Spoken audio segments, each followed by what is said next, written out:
안녕하세요. 히든스탁의 김태은입니다. 오늘 양시장 동반 상승하면서 마감했습니다. 마감 지수 현황 살펴볼까요?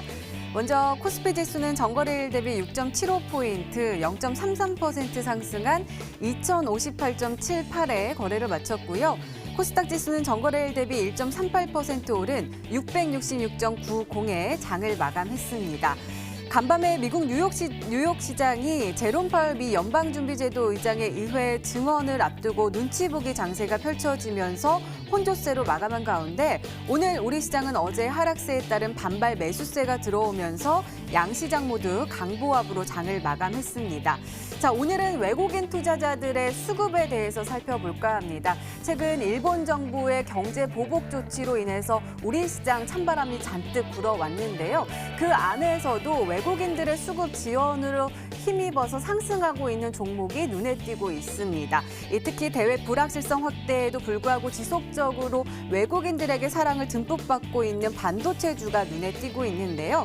외국인 투자자들 이 국내 반도체 대표 주자인 삼성전자와 SK 하이닉스를 구매 리스트 최상단에 올려놓고 7월 한 달만 해도 삼성전자 2,493억 원 그리고 SK 하이닉스는 856억 원 정도 순매수를 하는 모습을 보여줬습니다. 자, 전문가들은 이에 대해서 지금 우리 시장의 조정 장세를 이용해서 외국인 투자자들이 이 저가 매수세로 활용을 하고 있다라고 분석하고 있는데요. 이러한 주장을 뒷받침하듯이 오늘 이 한국은행이 발표한 2019년 6월 이후 국제금융외환시장 동향에 따르면 지난달 외국인의 국내 증권 투자 자금은 47억 8천억 달러 순유입이 된 것으로 기록이 됐습니다. 이는 작년 1월 이후 1년 5개월 만에 최대치를 기록한 건데요. 이는 이로써 외국인 주식 자금은 5월 순유출에서 6월 순유입으로 전환이 됐습니다. 시장이 하락세를 보이고 있는데 외국인들은 계속해서 사고 있다. 뭔가 분위기가 심상치 않은데요. 오늘 그 전략도 함께 챙겨가시기 바랍니다. 자, 히든스타 오늘도 문을 활짝 열어놓고 여러분들의 참여 기다리고 있습니다. 문자 참여 코너 준비되어 있죠? 문자번호 1899-2163번으로 종목명과 매수가, 전문가 이름과 종목명 함께 보내주시면 푸짐한 상품 전해드리고 있습니다. 또 문자 참여 이벤트도 진행하고 있죠? 관련해서 소개해드릴게요. 먼저 인터넷 검색창에 히든스탁이라 검색하시면 MTN 히든스탁 홈페이지가 나옵니다. 들어가셔서요. 우측 상단에 있는 공지사항 클릭해주세요. 8월 30일까지 계속되는 히든 종목을 맞춰라. 방송에서 나오는 힌트 3가지를 확인하신 후에요. 자신이 생각하는 히든 종목을 문자로 보내주시기 바랍니다. 문자번호 1899-2163번으로 전문가 이름과 종목명 함께 보내주세요. 정답은 바로 방송에서 공개가 되고요. 당첨자는 다음날 사이트에서 발표됩니다. VIP 체험권 매일 여러분들께 전해드리고 있습니다. 오늘도 많은 참여 부탁드립니다. 자, 오늘 함께해 주실 두 분의 전문가 소개해드릴게요. 마르스 전문가님 그리고 마에스트로 전문가님 나오셨습니다. 어서 오세요. 네, 반갑습니다. 네, 자 오늘 장 먼저 살펴보도록 하겠습니다. 먼저 마르스 전문가님 오늘 코스피 흐름 한마디로 어떻게 정리해 볼 수 있을까요? 네, 이제 이 코스피 흐름 말씀드린다면 파벽 비거라고 말씀드릴 수 있을 것 같은데 파벽 비거나 이 벽을 깨고 날아갔다라는 의미로 실제로 일반인이 좀 특별해졌다라 볼 수 있을 것 같습니다. 그 뜻은 뭐냐 한다면은 이제 우리가 지금까지 계좌가 좀 평범했고 계좌가 이제 우리가 지금까지 똑같았다 한다면은 이제 좀 특별해질 기회가 오지 않았나라고 말씀드릴 수 있을 것 같습니다. 무슨 소리냐 한다면 차트를 보겠습니다. 코스피 시장을 보시면 아시겠지만 제가 항상 얘기했어요. 이 쌍고점을 찍어주고 하락세가 만들어졌습니다. 그리고 나서 반등이 나오다가 하락이 나와주는데 제가 뭐라고 했어요? 반등은 이 외바닥이 나왔을 때 반등이 아니라고 했어요. 분명히 얘기했지만 쌍바닥이 나온 다음에 반등 나올 때가 진짜 반등이라 말씀드렸거든요. 그렇기 때문에 지금 구간이 얼마 안 있으면 거의 저점을 찍을 것이다라고 말씀드릴 수 있을 것 같고요. 그 이유는 뭐냐 한다면은 항상 똑같습니다. 시장이 폭락 나오고 급락 나올 때 반등 나오는 시기는 언제냐? 아시겠지만 바로 우리 선거가 얼마 남지 않았어요. 총선이 내년 4월이고요. 대선이 그 다음 연도입니다. 그럼 얘기하는 게 총선 이어서 대선까지 이어져요. 그럼 실질적으로는 그 선거가 진행되기 전에는 뭐가 되겠습니까? 당연히 경제가 좋아야 돼요. 경기가 좋아야 돼요. 그걸 위해서는 시장이 반등이 나와줘야 돼요. 그래야 사람들이 투표할 마음이 생기고 어떻게든 선거할 마음이 생기는 거지 시장도 안 좋고 경제도 안 좋고 뭣도 안 좋으면은 할 마음이 안 생기거든요. 그래서 과거 2016년도 마찬가지입니다. 이 총선이 있기 전부터 시장을 저점에서부터 끌어올렸고요. 지금 시장도 마찬가지예요. 지금 총선 얼마 안 남았습니다. 많이 남은 것 같지만 사실상 해봤자 한 8개월, 1년도 안 남았어요. 그렇기 때문에 이 총선이 얼마 안 남은 상황에서 충분히 이 선거율이라든가 투표를 올리기 위해서는 뭐가 필요하다? 시장의 상승이 필요하다. 지금까지 똑같은 흐름을 보았던 것처럼 이번 시장도 이제 뭐다 저점에서 끌어올릴 날이 얼마 남지 않았다라는 거예요. 그럼 얘기하는 게 이제는 마르스라는 전문가가 이 시장 최저점에서 내 계좌를 특별하게 만들 수 있는 종목을 잡을 때가 되지 않았나. 이제부터 반등세가 나올 때 있지 않았나 말씀드릴 수가 있겠습니다. 네, 알겠습니다. 이번에는 코스닥 진단을 해볼게요. 마이스트로 전문가님, 코스닥이요. 우리 그래도 외국인 수급 많이 보시니까요. 오늘 네. 외국인이 코스피에서도 그러고 코스닥에도 많이 들어왔거든요. 어떻게 보시나요? 예, 그리고 어제도 마찬가지였죠. 어제는 제가 코스피를 봤지만 네, 코스닥 네. 시장에서도 역시 이제 외국인의 매수와 기관의 매수가 동반 들어오는 모습을 좀 볼 수가 있었습니다. 저는 오늘 시장을 보면서 딱 그러니까 처음이 아니죠. 끝나고 나서 든 생각은 개인 투자자분들이 왜 이럴까라는 생각이 들었습니다.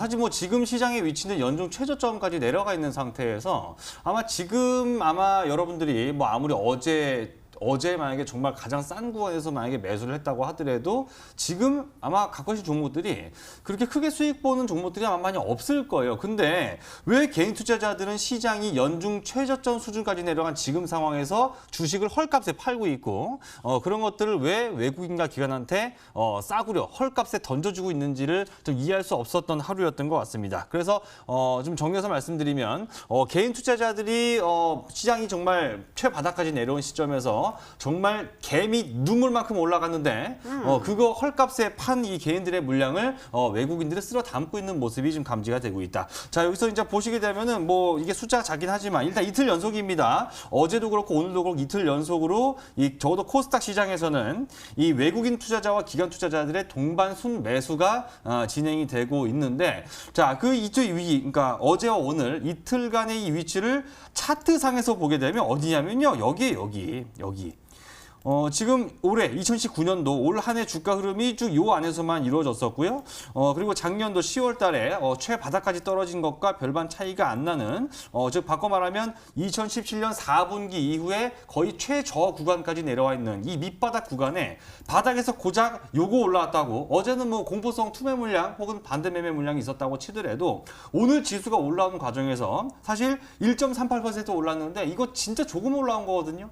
어제 그제 이틀 빠진 거에 반의 반밖에 안 올라온 겁니다. 근데 이걸 가지고 왜 매도 물량이 나오는지를 도통 이해를 할 수가 없고요. 어쨌든 지금 상황에서는 뭐 일본이 우리나라 시장을 어떤 힘들게 만든 어떤 직접적인 요인으로서 지난주부터 계속 뉴스만 틀었다면 뭐 계속 나옵니다. 뭐 이재용 부회장이 뭐 일본 갔다 뭐 주말에 급하게 가고. 근데 오늘 그 전해진 얘기로 이재용 부회장이 그런 말이 있었죠. 당장의 어떤 이런 이 무역과 관련된 통상과 관련된 어떤 일본의 보복 조치가 문제가 아니라 이런 반일 감정이라든가 이런 한일 간의 관계 악화가 오래 갈 수 있는 게 그게 진짜 문제다라고 얘기를 했습니다. 바꿔 말하면 지금 이 뭐 일부 제품들 반도체 산업을 타겟으로 한 제품의 수출 뭐 중단될 수 있다 이런 것들은 오히려 큰 문제가 아니라는 거예요. 그러니까 삼성전자 하이닉스 주가가 어제 오늘 이틀 연속으로 계속 올라가고 있습니다.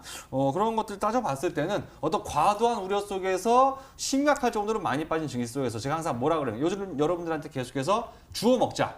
멀쩡한 종목들이 정말 억울하게 밑바닥까지 떨어진 거. 평소 같으면 나무에 겨우겨우 올라가가지고 말이죠. 저 꼭대기 올라가가지고 막 가다가 넘어지고 막 허리 분주러지고 그렇게 따먹어야 될 열매를 지금은 정말 쉽게 바닥에 떨어져 있으니까 주워 먹으면 된다는 거예요. 오늘도 제가 히든 종목으로 그런 종목들 어제 이어서 준비해 왔으니까 방송 끝까지 보시면서 알아가시라고 말씀드리겠습니다. 네, 이렇게 오늘장 마감 상황 짚어봤습니다.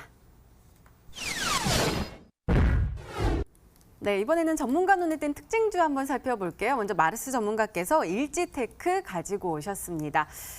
오늘 흐름 굉장히 좋았네요. 빨간불 강하게 켜면서 13.26%에 마감을 했는데요. 고가 4,675원까지 올라섰거든요. 일별 시세 보니까 최근 들어서 굉장히 강한 흐름 보여주고 있고 이거래일제 정말 높은 상승률을 보여주고 있는 일지테크입니다. 이 종목 왜 이렇게 강한가요? 네, 일지테크란 종목을 가져온 이유는 말씀드리겠지만 일단은 지금 시장에서 좀 강했던 종목이라 말씀드릴 수 있을 것 같은데 왜 강했냐 물어본다면은 7월 4일입니다. 일본의 이 대한민국에 대한 수출 규제가 진행이 됐고요. 그 수출 규제는 얘기했던 것처럼 강제징용에 대한 보상금에 대한 보복이다라는 이유로 실제로 규제가 진행됐거든요. 거기에 맞춰서 실제로 처음에는 뭐 에칭가스, 폴리미드, 레지스텔 관련된 규제가 진행이 됐다고 한다면은 거기를 넘어서서 일본의 이 추가 규제가 들어갈 수 있다. 어떤 거에 대해서 실질적으로 이 탄소 섬유라든가 이 플라스틱에 관련된 규제가 들어갈 수도 있겠다. 뭐 다른 데 들어갈 수도 있겠다라고 하면서 관련주를 엮인 종목이 일지테크라 보시면 될 것 같습니다. 지금 시장에서 여러분들 보시면 차트를 보시면 아실 거예요.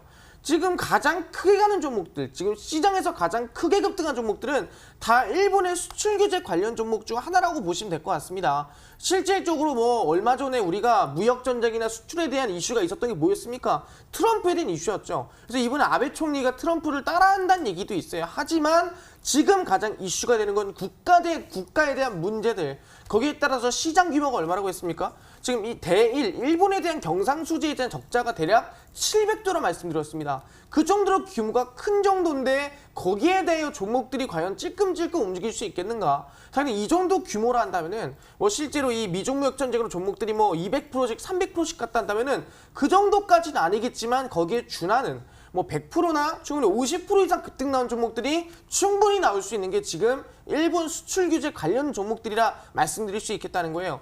일치테크를 제외한다 하더라도 어떤 종목이 급등이 나냐? 덕성 같은 경우에도 충분히 저점 대비해서 급등세가 지속적으로 나와주고 있고 상승세 우상향이 충분히 나와줬다 말씀드릴 수 있을 것 같고요. 뭐 이런 종목 말고도 지금 일본 수출 규제 관련주를 한다면은 지속적으로 상한가 우상향이 만들어진 종목들이 순차적으로 나와주고 있습니다. 그럼 뭔 소리냐? 아직 덜 갔다라는 거예요. 아직 덜 급등이 나왔다는 거예요. 일차적으로 급등 나온 종목들만 계속 올라간 상황에서 새로운 종목 나오고 있습니까? 아직 새로운 종목 안 나오고 있어요. 그럼 얘기하는 게 우리는 이제 이미 간 종목을 고점에 잡는 게 아니라 최저점에서 다시 갈 수 있을 만한, 최저점에서 새롭게 뛸 수 있을 만한 일본 수출 규제 관련 종목을 찍어야 되는 게 정답이라 말씀드리겠고요. 그 종목 마르사 가져왔으니까 방송 끝까지 보시면서 배우시길 바라겠습니다. 네, 알겠습니다. 이번에는 마에스트로 전문가님의 특징주 한번 살펴볼게요. 팜스웰 바이오 가지고 오셨습니다. 자, 오늘 보니까요. 이 종목도 굉장히 강했습니다. 14.94% 말 그대로 급등하면서 마감을 했는데 장중 한때는 3,165원까지 올라섰었거든요. 일별 시세 보니까 더욱더 놀라워요. 이 종목이요. 진짜 한숨이 나올 정도로 이렇게 흘러내리는 모습이었는데 오늘 거래량 터지면서 쭉 올라서는 모습이었습니다. 이 종목이요. 제약주 맞죠? 네. 오늘 이러면은 제약주 이번에 이런 식으로 해가지고 쭉 이제 또 상승세 탈 수 있는 거예요? 예, 제가 가만히 생각을 해보니까 6월에는 제가 어쩌다 보니까 수소차 관련된 것들을 많이 얘기를 드렸었고 실제로 중순 이후에 좀 많이 올라갔었는데 이번 7월 넘어와서는 제가 바이오 및 헬스케어 관련주들에 대해서 좀 자주 말씀을 드리게 되는 것 같아요. 제가 언급하는 빈도수가 많아지고 있다는 것은 그 안에서 특징적인 움직임들, 실제로 제가 언급드리는 종목들의 급격한 반등도 우리가 심심치 않게 관측이 되고 있다는 얘기이기도 합니다. 일단 팜스웰바이오는요, 일단 많이 생소하실 겁니다. 개인 투자자들이 평소에 아마 눈여겨봤던 그런 바이오 기업은 아닐 거예요. 이 회사가 그 원료 의약품하고 뭐 진단키트 정도 뭐 하고 진단기 정도 하고 있는데 많은 개인 투자자분들이 몰랐다는 얘기는 바꿔 말하면 시장에서 제대로 올라간 적이 없었다는 얘기겠죠. 올해 들어서 2019년도 들어서 이 종목이 오늘 올라간 종가 기준으로 14.94% 상승 마감이 됐는데 2019년 들어서 가장 큰 폭의 주가 상승이고요. 그리고 차트를 좀 더 길게 이렇게 당겨놓고 보게 되면 참 정말 그 속된 말로 속이 뒤집어질 것 같은 그런 흐름이었습니다. 2017년 말부터 지금까지 계속 흘러냅니다. 계속 추세가 장기 하락 추세로 가고 있다가 2017년 말에 한 차례 이 종목이 3,000원 미만에서 8,000원 거의 9,000원 근처까지 약 3배 정도 단기 급등을 했던 적이 있었는데 그 자리까지 주가가 도로 내려온 오늘 시점에서 정말 오래간만에 좀 연중 최대 급등이 나왔었고요. 지금 여기서는 또 수급상의 티가 많이 나지 않지만 오늘 보면 기관 투자자 쪽에서 말입니다. 기관에서 오늘 10만 주 금융투자업종을 에서 오늘 10만 주의 매수가 들어왔는데 보시면 어제부터는 기관 매수가 없던 종목입니다. 그러니까 평소에 기관 투자자들도 매수가 거의 움직임이 그러니까 없던 그러니까 기관에서 좀 약간 나쁘게 말하면 취급을 안 했던 상품이에요. 어제, 그제, 뭐 최근 7월, 6월 뭐 없습니다. 근데 그래서 오늘 이게 갑자기 왜 이렇게 생뚱맞게 매수세가 들어왔을까를 생각하면서 제가 쭉 이거를 봤더니만 이 기관에서 이 종목을 마지막으로 매수했던 게 언제냐 봤더니 진짜 오래전 작년 10월 10일입니다. 그러니까 정확하게 작년 10월 10일이니까 딱 9개월 만에 기관 매수가 들어왔어요.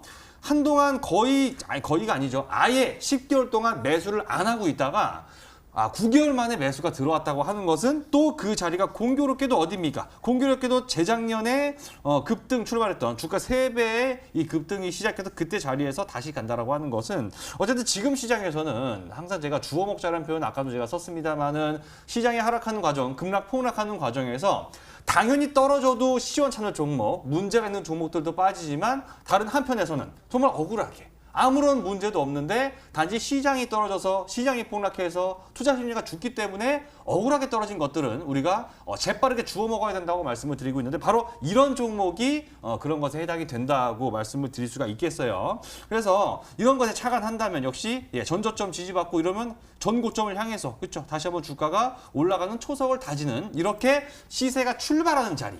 이미 다 움직여서 뭐 중간에 잡자 이런 게 아니라 정말 바닥에서부터 시세가 막 출발하려고 하는 그런 자리를 집중적으로 공략해야지만 여러분들이 지금 어떻습니까? 한 달 정도 동안에 얼마나 시장도 안 좋았고 여러분들 계좌도 안 좋아졌습니까? 그런 것들을 좀 메꾸기 위해서는 이렇게 밑바닥에서부터 새롭게 출발하는 시세 분출이 막 시작되는 종목으로 매매를 하셔야 된다는 말씀을 특징주를 통해서 설명을 드리고 그런 것들의 해답은 제가 잠시 후에 준비해놨다는 것도 다시 한번 말씀을 드리겠습니다. 네, 오늘도 기대 많이 해보도록 할게요. 이렇게 오늘 시작 분석과 함께요. 전문가 눈에 띈 특징주까지 짚어봤습니다.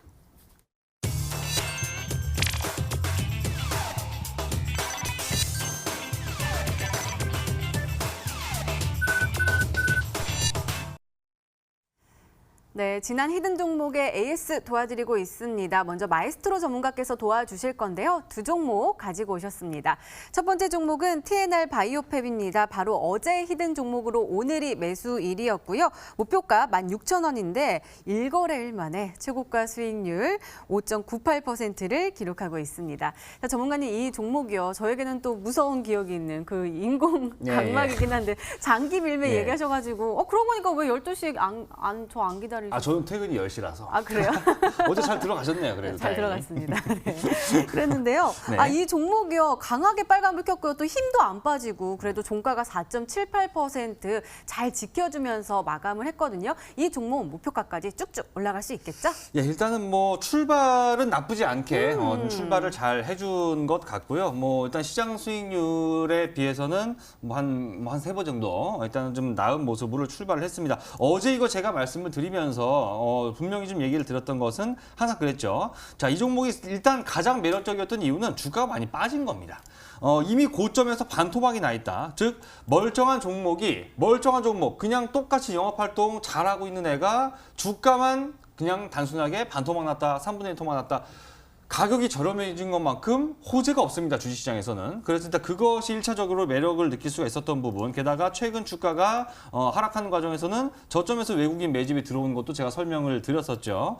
그러다 보니까 오늘 제약바이오 자체가 시장에서 괜찮기도 했었고 TNR 바이오팹도 그 흐름을 타고 일단 출발을 좀 기분 좋게 시작을 했습니다. 지금 이 7월까지의 상반기 흐름을 좀 다 보면은 이 바이오 헬스케어 섹터 쪽이 굉장히 좀 부진한 모습이 있었습니다. 전체적으로 부진했는데 분명 그 중에서는 정말 옥석 같은 이 보석 같은 종목들도 분명히 있는 법인데 그런 것들이 이렇게 TNR 바이오팹처럼 억울하게 떨어진 것들은 반등 나온다는 것을 일단 하루 만에 검증을 해드린 것 같고 앞으로 이렇게 오를 수 있는 종목들은 아직은 남아 있습니다. 더 남아 있기 때문에 더 늦기 전에 찾아가는 작업 쉬지 않고 계속 진행해야겠다는 점도 좀 말씀을 드리도록 하겠습니다. 네, 알겠습니다. 두 번째 종목도 살펴볼게요. 두 번째 종목은 한스 바이오메드입니다. 매수일 7월 3일로 지정해 주셨고요. 목표가 3만 원인데 최고가 수익률 8.56%를 기록하고 있습니다.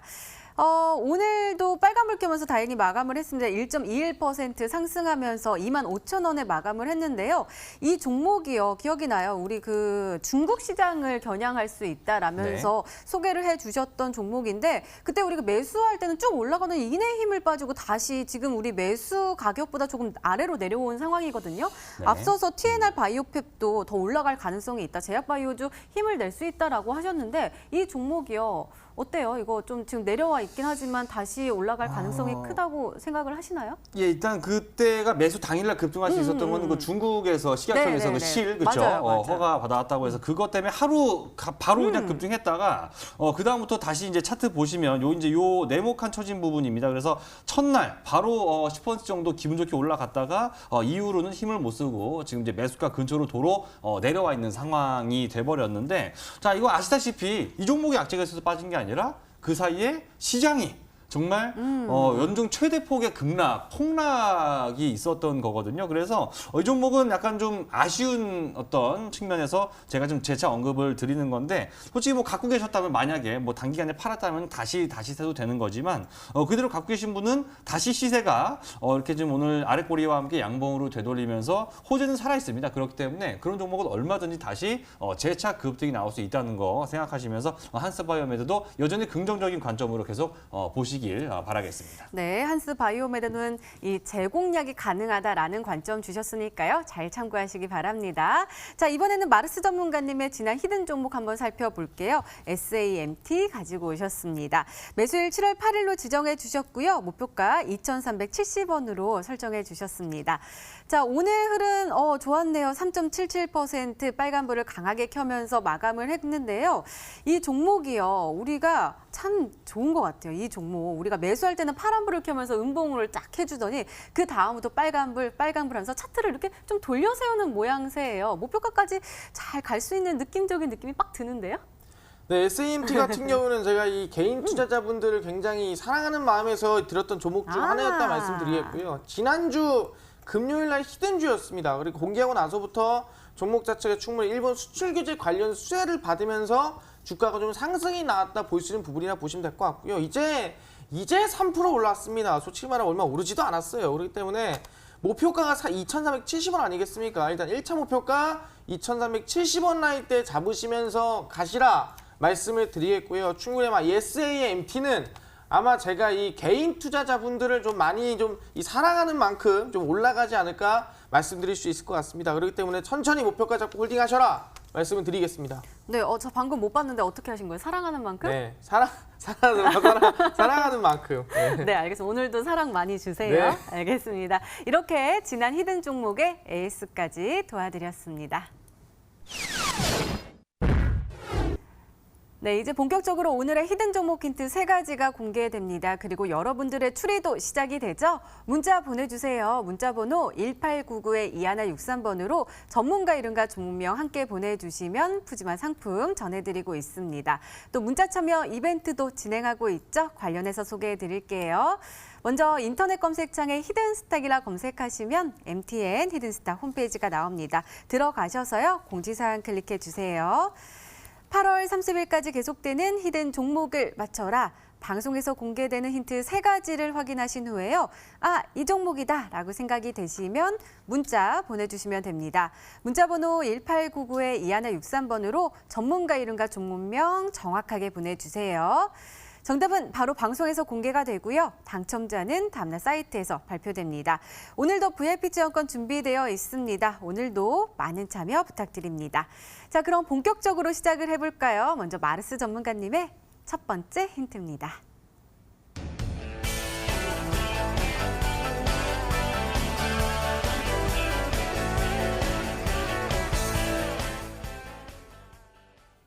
전례 없는 비상 상황이다라는 이 글을 가지고 오신 거 보니까 일본 수출 규제에 대한 수혜주 가지고 오셨나 봐요. 네, 맞습니다. 굉장히 잘 찝으셨는데 네, 일본 수출 규제에 대해서 이번에 이슈가 나왔습니다. 실제 이 문재인 대통령님께서 오전에 얘기를 통해서 뭘 얘기했냐. 전례 없는 비상 상황이라고 밝혔습니다. 왜 그러냐 한다면은 7월 4일부터 일본 수출 규제가 들어왔는데 정부에서 그랬어요. 아니 1년에 1조씩 투자해서 대한민국에 있는 국가들에 있는 기업의 자체를 키워가지고 우리끼리 자급자족하면 되는 거 아니겠냐라고 했지만 제가 얘기했습니다. 지금 중소기업을 건강검진해봤을 때 건전성이 좋은 기업이 없다고 했습니다. 일단은 첫 번째가 우리가 제재가 심해요. 그러다 보니까 일본에서 들어오는 에칭가스라든가 레지스트라든가 이걸 만드는 데에서 제재가 걸리고 제재가 걸리다 보니까 대한민국에 있는 기업들이 이 체계 자체를 지금 갖춰놓은 것이 몇 군데가 없다. 그래서 이걸 직접 그냥 우리가 자급자족 하려도 시간이 좀 오래 걸리고 그 시간 동안에 당연히 제품을 만들지 못하면은 경제적인 우리의 손실이 굉장히 크다라는 거예요. 그러다 보니까 지금 상은 전례 없는 비상상이라고 밝혔죠. 오전에 이 청와대에서 우리 문재인 대통령님께서 우리가 흔히 알고 있는 삼성, 현대, LG, 롯데, 이 SK 이 5대 그룹사와 함께 시가총액이 뭐 10조 원이 넘어가는 30대 기업의 총수와 그다음에 뭐 대표진들을 모아놓고 이 지금 상황이 일본 수출 규제가 장기화가 되지 말란 법은 없습니다. 그렇기 때문에 우리 지금 이 비상상을 이겨나가야 되고 실제 우리 국회의 도움을 받아서 아마 이번에 실제 본다 한다면은 뭐 이번에 추경 예산에까지 반영할 가능성이 높다라고 밝혔습니다. 그러면 본다 한다면은 우리가 흔히 좀 쉽게 여기는 일본 수출 규제 뭐 들어오면은 우리나라 뭐 기업으로 좀 메꾸면 되지 뭐라고 생각했던 것들이 생각보다 심각하구나. 그러다 보니까 이번에 솔직히 말하면 이재용 부의장까지도 일본으로 나간 거 아니겠습니까? 그렇기 때보다 생각보다 지금 급등한 종목들보다 더 심각해진다면은 더 크게 갈 종목들이 있겠구나라고 말씀드릴 수가 있겠습니다. 네, 더욱더 기대가 됩니다. 두 번째 힌트 바로 열어볼게요. 마르스 전문가님의 두 번째 힌트입니다.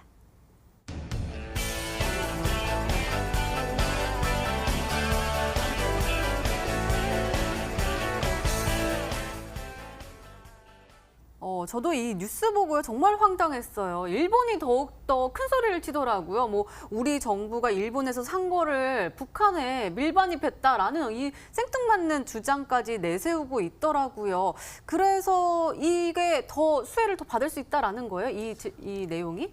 이제 말씀드리겠지만 우리가 지금 수혜를 받을 수 있는 거는 우리가 과거에 이 미중 무역 전쟁이 있을 때 미중 무역 전쟁이 심해질수록 거기에 관련된 반사이익 받는 기업들이 급등이 나왔습니다. 마찬가지로 이번에 좀 어느 정도 완화가 되지 않나라는 예상이 있었으나 이번에 아시겠지만 WTO에서 9일 제네바 스위스에서 이 상품무역 이사회가 있었습니다. 그 이사회에서 이번 상품 이 수출 규제에 대해서 좀 규명을 하고 철회를 좀 하는 게 낫지 않겠냐라고 했지만 일본에서 우리의 보안 문제로 우리는 지금 이 수출 규제를 할 생각이 이 배제 이걸 철회할 생각이 1도 없습니다라고 밝혔어요. 그러면서 아시겠지만 우리가 생각했던 좀 완화가 되지 않을 생각했던 것들이 좀 심해지고 있죠. 좀 더 강해지고 있다 보시면 될 것 같은데 왜 더 심해지고 왜 강해지냐 이거예요. 분명 말씀드렸습니다. 7월 21일입니다. 뭐가 있어요?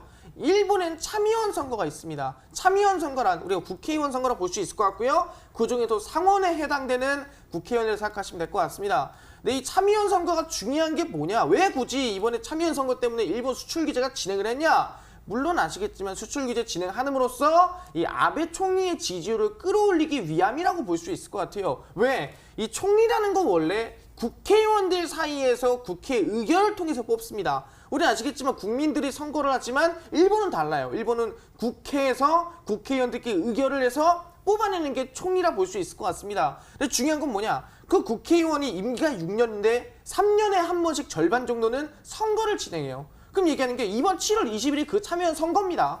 그럼 이번에 선거를 지면은 아베 총리의 자리가 흔들릴 수 있다는 거예요. 위험할 수 있다는 거예요. 그렇기 때문에 이번에 어떻게든 지지율을 끌어올리기 위해서 일본 수출 규제라는 강한 카드를 꺼낸 거고요. 그럼 얘기합니다. 7월 21일 참여연 선거, 12월이 중의원 선거입니다. 그럼 얘기하는 게 적어도 7월 21일까지는 약해지진 않을 것이다. 더 강해질 것이다. 왜 그걸 아냐?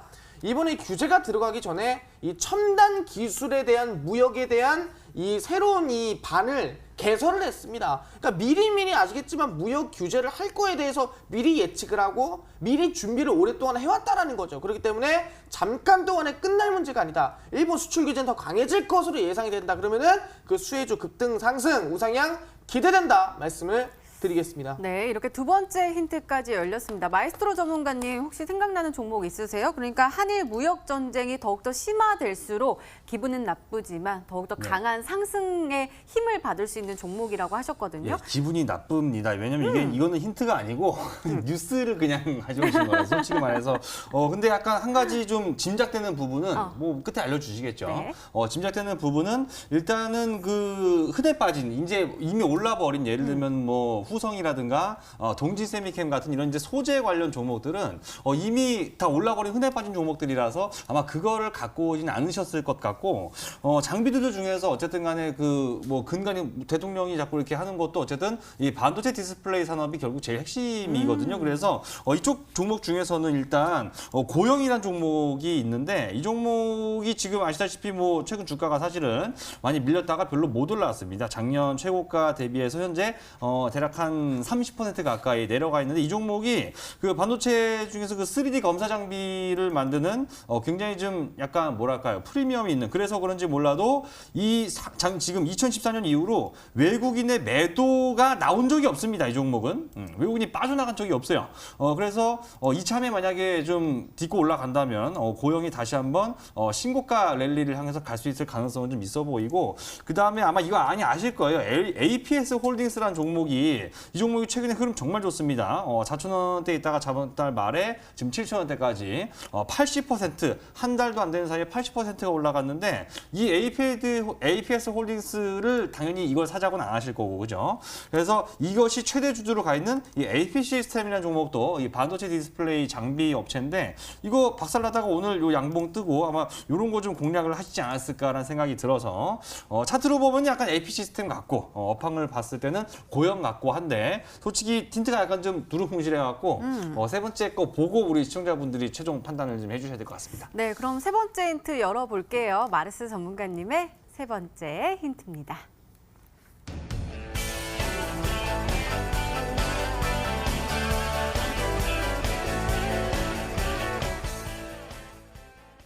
아니, 첫 번째 힌트, 두 번째 힌트, 세 번째 힌트 약간 다 비슷한 거 아니에요?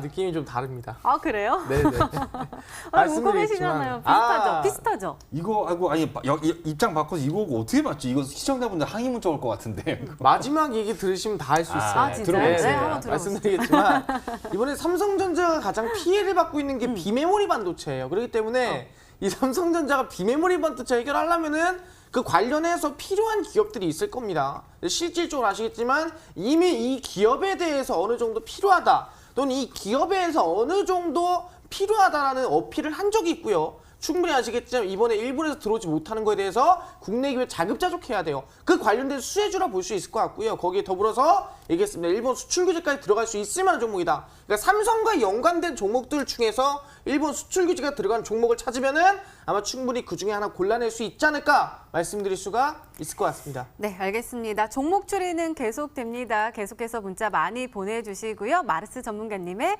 오늘의 히든 종목 힌트 3가지 다시 한번 화면으로 보내주시죠.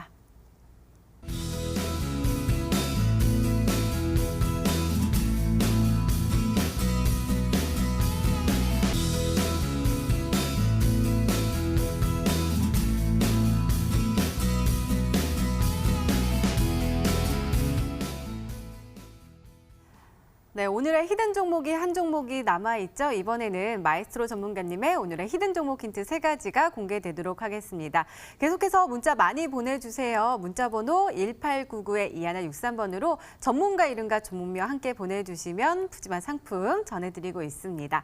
자, 그럼 차근차근 열어볼까요? 먼저 마이스트로 전문가님의 첫 번째 힌트입니다.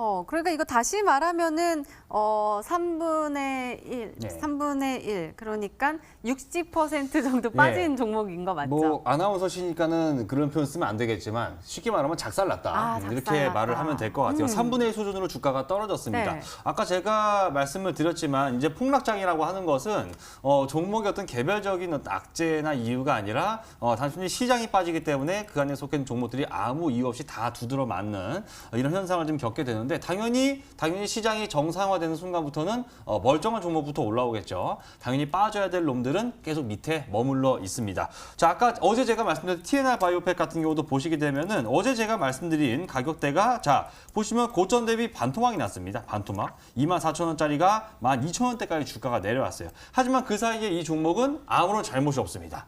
뭐 자본 잠식이 된 것도 아니고요. 갑자기 적자 전환이 된 것도 아니고 아무 잘못이 없어요. 그러니까는 바닥권에서는 무슨 일이 벌어지냐? 바로 외국인들이 이렇게 담기 시작하는 겁니다. 외국인이나 기관 투자자들이 이미 많이 떨어져 있는 종목을 바닥에서 담기 시작하는 것, 그런 것들이 바로 밑바닥에서부터 다시 시세가 시작이 되는 거겠죠. 아까 특징주로 제가 짚어드렸던 종목이 아까 말씀드렸던 팜스웰 바이오라는 종목인데 그 종목 역시 마찬가지였습니다. 이전에 그러니까 이미 대략 한 1년 반, 2년 정도 전에 급등이 시작됐던 그 자리까지 주가가 내려오니까 자, 이거 움직이는 것 자체는 아무것도 아닐 수 있겠지만은 아까 뭐라 그랬죠? 9개월 만에 무려 9개월 만에 아무것도 아예 손도 안 대고 있던 기관 투자자들이 9개월 만에 매수를 단행했다는 거. 이렇게 이미 주가가 많이 빠져 있지만 이 구간에서 이게 거래량 보십시오. 팜스웰 바이오도 어제 대비 거래량이 무려 16배나 나왔습니다. 이런 현상이 바닥에서 나오기 시작하면은 일단 이제 막 불을 붙이고 이제 막 시동을 걸고 막 출발하려는 에너지가 정말 끌어넘치는 그런 종목이라는 것이죠. 이미 다 올라갈 대로 올라간 거 고점에서 그 추격 매수에서 얼마나 벌겠습니까? 이렇게 밑에도 출발할 수 있는 그만큼 오늘 제가 말씀드린 종목은 그렇게 최고점 대비해서 주가가 약 3분의 1 수준까지 떨어져 있는 그런 과대 낙폭을 보인 종목 중에 하나다. 첫 번째 힌트 드리도록 하겠습니다. 네, 얼른 힌트 더 들어보고 싶은데요. 두 번째 힌트 열어보도록 하겠습니다. 마에스트로 전문가님의 두 번째 힌트입니다.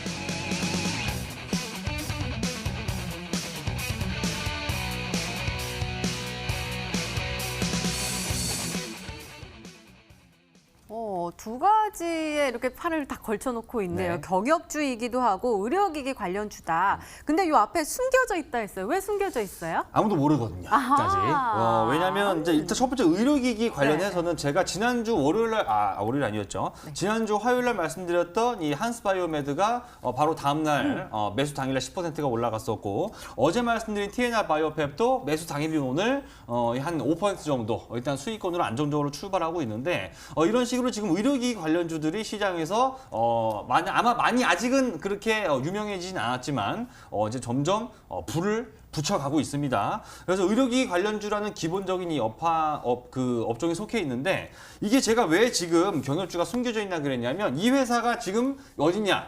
경협주 하면은 제일 많이 있는 위치가 경기도 어디입니까? 파주. 그렇죠. 이 회사가 파주에 있어요. 회사가 파주에 있는데 아직까지는 그런 뭐 일신석재라든가 잘 아시네요. 예. 네. 그 일신석재라든가 다른 뭐 이제 종목들이 움직일 때 아직은 움직인 적이 없었기 때문에 분명 이제 지금 북미 간의 실무회담 좀 준비하고 있죠. 지금 다 급락장에 가려져서 아무도 신경 안 쓰고 있지만 원래 급등주는 그럴 때부터 매집과 움직임이 시작이 되는 거겠죠. 이제 알 대로 다 알아. 코아스, 일신석재, 자연강력 모르는 사람이 없습니다. 이제 만약에 다시 한번 그런 북미 간의 어떤 대화 재개의 모멘텀이 붙는다면 이미 다 알아봐요. 개인 투자자들 전부 다 알아버린 그런 게 아니라 숨겨진 이런 종목들이 간다는 거거든요. 파주 소재에 있는 의료기기 관련 업체라고 했으니까 조금은 압축이 됐으니까 찾아보면 이제 솔직히 눈에 보이지 않을까 생각이 됩니다. 네, 그럼 솔직히 눈에 보이세요, 마르스 전문가님? 네, 솔직히 제가 기업이 어디에 있는지, 그죠, 파주에 그죠. 있는지, 뭐 강원도 어디에 있는지 제가 알 수는 없지 않습니까? 예, 그렇기 때문에 저는 이제 제 추측대로 이 남북 경협 이슈가 있으면서 의료기기 관련주인 종목을 말씀드리겠는데 일단 그런 종목 DR텍이라는 종목이 있습니다. 실제로 DR텍이라는 종목이 과거에 실제 아시겠지만 이 남북 경협주로 이슈가 엮이면서 주가가 급등이 나왔던 적이 있고요. 마찬가지로 엑스레이 관련 기업이에요. 그렇기 때문에 의료기기 이슈가 있으면서 남북기업 이슈가 있고 충분히 뭐 고점 대비 뭐 상승세가 하락세가 좀 어느 정도 3분의 1 정도 온 것 같습니다. 그렇기 때문에 아마 DR텍이 아닐까라고 생각해 볼 수 있을 것 같고요. 뭐 다른 의료기기 관련 종목이 있다고 한다면은 뭐 사실상 뭐 종목 중에서 우리들 슈브렌이라든가 아니면은 뭐 여러 가지 종목들이 있겠지만 이 종목도 고점 대비해서 어느 정도 빠진 부분이 있기 때문에 아마 이 종목도 아닐까 이 두 종목 정도 한번 생각해 볼 수가 있을 것 같습니다.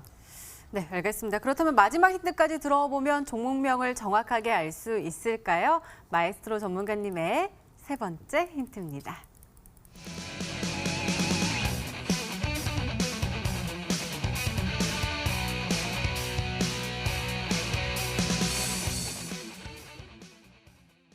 수급이 굉장히 좋은가 봐요. 그리고 이번 주에 투신과 연기금이 매수에 가세를 했다. 그러면 누군가는 이미 사고 있는데 이 투신과 연기금도 거기에 또 가세를 했다, 함께 했다라는 뜻일까요? 그러니까 안 건드리고 있던 애들이 건드리기 시작했다라는 데서 아까 제가 팜셀바이오 네네네네. 특징을 말씀을 드리면서 9개월 동안 손 하나 까딱하지 않던 기관이 오늘 처음으로 담기 시작하니까 주가가 무려 15% 가까이 급등이 나왔다고 말씀을 드렸는데 마지막 힌트는 길게 설명드릴 필요가 없을 것 같습니다. 자, 이번 주 시장 어땠습니까? 월요일 연중 최대 폭락, 그리고 어제 같은 경우에도 외국인과 기관의 매수 속에서 시장은 다시 한번 코스닥 지수가 2% 가까이 급락을 맞았는데 이번 주가 그러니까 결국은 올해 들어서 가장 어떻게 보면 고난의 시기였다고 할 수 있는 그때 바로 월요일부터 매수가 시작됐다는 겁니다.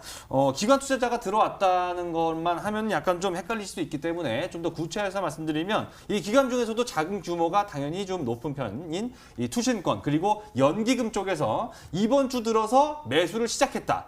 이 친구들은 아니죠. 이쪽은 한번 수급이라는 게 특징이 하루 사고 말고 이러지 않습니다. 이게 그냥 개인 투자자처럼 한번 사볼까 하고 틱 매수 버튼이 아니라 회의하고 고민하다가 그래 이거 이제 담아보자 하는 거기 때문에 이 수급이 한동안 이어질 가능성이 높다는 얘기죠. 그런 것까지 따져본다면 최저점 3분의 1 토막 난 시점에서 이런 두 가지 모멘텀 갖고 있으면서 이제 담기 시작하는 즉 시세 분출이 이제 시작하는 이 종목 많이들 한번 맞춰주시는지 정답 올라온지 보도록 하겠습니다. 네, 알겠습니다. 이렇게 오늘의 히든 종목 힌트 3가지가 모두 공개가 됐습니다. 저희도 열심히 추리를 해봤는데요. 시청자분들은 어떤 종목으로 생각하고 계실까요? 문자 게시판 확인해 보시죠. 마에스트로 전문가님 정답은 팜셀바이오 확실하고 있는데 저희 이거 이미 히든 종목이었고요. 아유, 오늘은 두 좋은 전문가님 힌트가 너무 어렵네요. 네 번째 힌트는 없나요? 라면서 보내주셨습니다. 그다음에 오늘도 지적인 마교진이 너무 잘생기셨다고 하면서 일진산업 그리고 아직 마에스트로 전문가님께는 정말 어려우셨나 봐요. 아직은 요 한 분만 딱 일진산업 보내주셨고요. 그 아래로는 마르스 전문가님께 마이크로 컨텍솔, 그다음에 RF 세미, AP 시스템, 그리고 DNT 아닐까요? 라고 보내주셨고 힌트 너무 어렵다고 하셨는데 마르스 전문가님 요 아래 무슨 메시지가 와 있는데 제가 눈이 좀 아파가지고 한번 읽어주세요. 네, 두 개가 왔는데 한 개만 읽을게요. 네, 하나만 읽어보세요. 네, 이쁜 아나운서님, 귀여운 마르스님 둘이 사귀세요. 네, 네. AP 시스템. 그 위에 머리띠 얘기해 주실 줄 알았는데. 머리띠 얘기하신 거예요? 네, 머리띠 너무 예쁘다고 보내주셨습니다. 자, 그러면은 우리 마에스트로 전문가님 아직은 조금 어려우셨던 것 같아요. 정말 숨겨져 있는 종목인가 봐요. 더욱더 궁금한데 힌트 더 달라고 하지 않고 이따가 다시 확인해 볼까요? 그러면? 네. 일단은 어제 분명 제가 똑똑히 기억합니다. 힌트가 너무 쉽다고 맞아요. 아시는 분은 있기 때문에 오늘 만약에 시청자분들이 좀 어렵으시다면 네. 어제 그 문자 보내신 우리 시청자분을 좀 원망하시면 되지 않을까. 잠시 뒤에 말씀드리겠습니다. 네, 알겠습니다. 마에스트로 전문가님의 오늘의 히든 종목 힌트 3가지 다시 한번 화면으로 확인해 보시죠.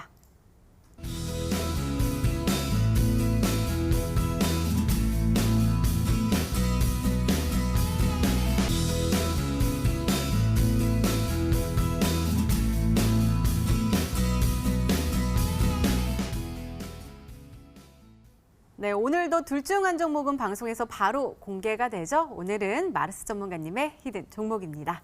공개해 주세요.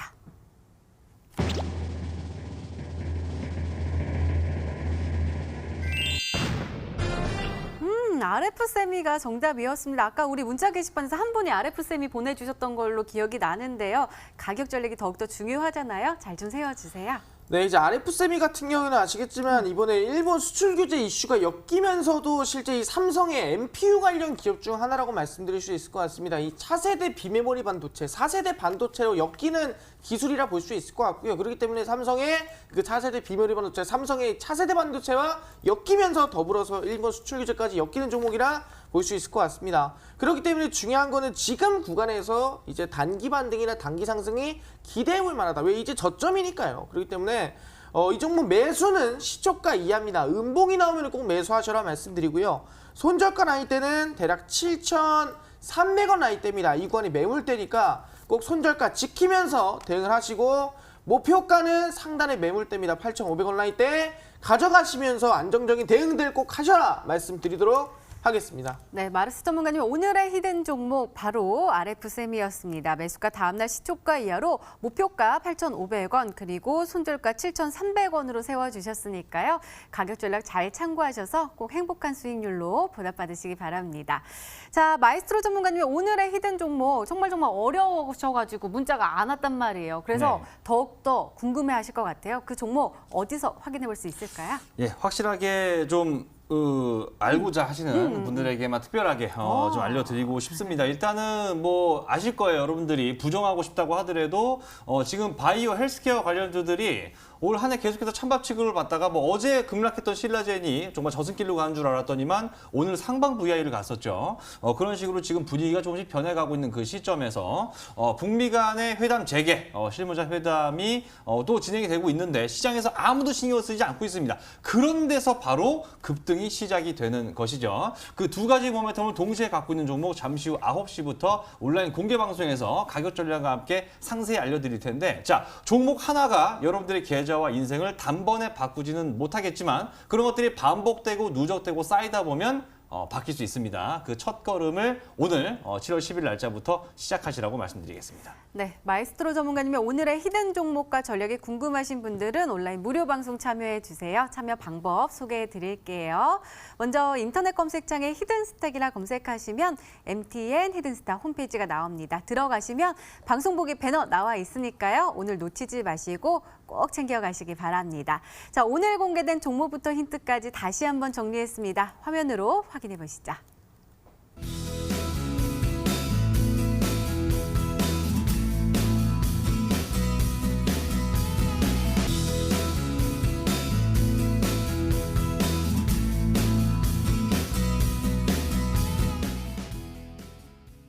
네, 내일의 전략도 챙겨가셔야겠죠. 먼저 마르스 전문가님, 우리는 내일 어떤 전략으로 대응하면 좋을까요?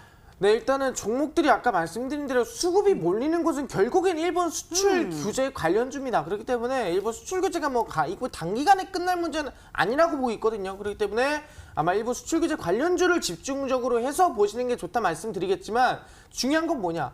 가는 놈이 또 간다라는 이슈만큼 100% 200% 갈 만한 이슈는 아니에요. 그렇기 때문에 고점에 있는 거 찍지 마시고요. 아직 안 간 종목, 저점에서 시작하는 종목들 위주로 대응하셔라 말씀드리도록 하겠습니다. 네, 알겠습니다. 마이스트로 전문가님의 조언도 궁금한데요. 말씀 부탁드려요.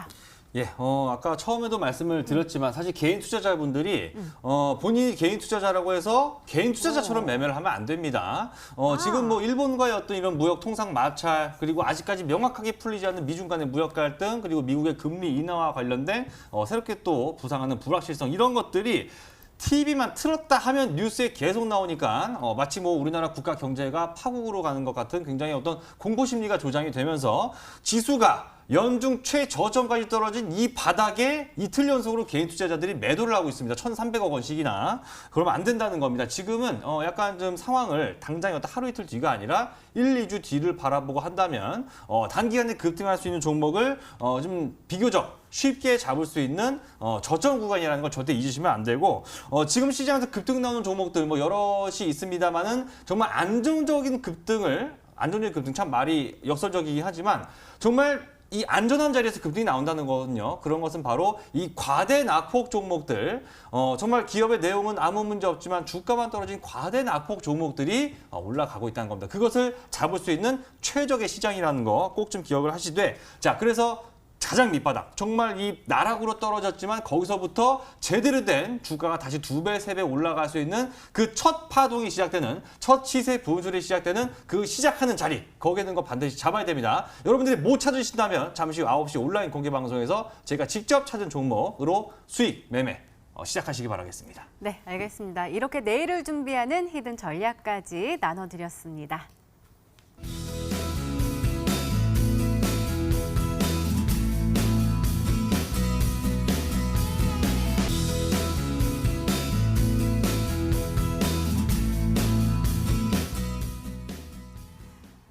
네, 네, 전문가와 더 자세한 이야기를 나눌 수 있는 온라인 무료 방송 참여 방법 다시 한번 소개해 드릴게요.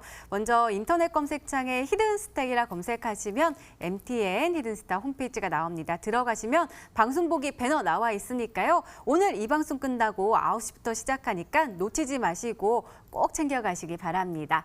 히든스타 오늘 준비된 시간은 여기까지입니다. 오늘 마르스 전문가님 그리고 마에스트로 전문가님과 함께했습니다. 비가 오면서 바람이 꽤 쌀쌀합니다. 감기 조심하시고요. 저희는 내일 저녁 8시에 다시 찾아뵙겠습니다. 시청해주신 여러분 고맙습니다.